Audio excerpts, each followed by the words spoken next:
ಗ್ರಾಮದಲ್ಲಿ ನೆಲೆಸಿರುವ ಪುರಾತನ ಶ್ರೀ ಭಕ್ತ ಆಂಜನೇಯ ಸ್ವಾಮಿ ದೇವಸ್ಥಾನದ ಜೀರ್ಣೋದ್ಧಾರ ಮಹಾಕುಂಭಾಭಿಷೇಕ ಮಹೋತ್ಸವವು 5 ದಿನಗಳ ಕಾಲ ಅತ್ಯಂತ ವೈಭವದಿಂದ ಜರುಗಿತು. ಈ ಧಾರ್ಮಿಕ ಉತ್ಸವದ ಅಂಗವಾಗಿ ದೇವಸ್ಥಾನದಲ್ಲಿ ವಿಶೇಷ ಪೂಜೆಗಳು ಹಾಗೂ ಹೋಮ ಹವನಗಳನ್ನು ಆಯೋಜಿಸಲಾಗಿತ್ತು.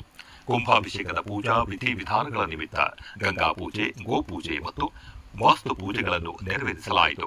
ಬಳಿಕ ಕಲಶ ಸ್ಥಾಪನೆ ಮಾಡಿ ಆಂಜನೇಯ ಸ್ವಾಮಿಗೆ ವಿಶೇಷ ಪೂಜೆಗಳನ್ನು ಸಲ್ಲಿಸಲಾಯಿತು. ಅನಂತರ ದೇವಸ್ಥಾನದಲ್ಲಿ ವಿವಿಧ ಹೋಮಗಳನ್ನು ನಡೆಸಿ ಪೂರ್ಣಾಹುತಿ ಸಮರ್ಪಿಸಲಾಯಿತು.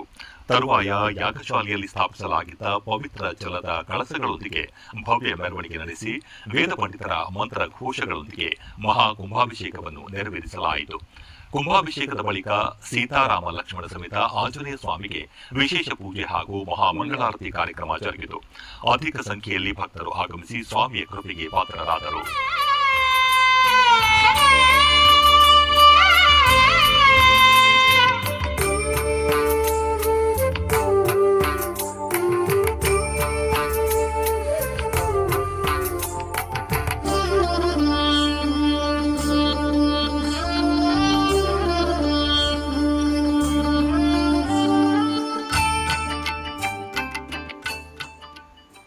கோலார் ಜಿಲ್ಲೆಯ மூலபாகிலு நகரದಲ್ಲಿ ಒನಕೆ ಕರಗ கிருஷ்ணகிரி மாவட்டம் தேன்கனிக்கோட்டை அடுத்த அகலக்கோட்டை கிராமத்தில் ஸ்ரீ பகவான் பக்த ஆஞ்சநேயர் சுவாமி கோவில் குடமுழுக்கு சிறப்பாக நடைபெற்றது.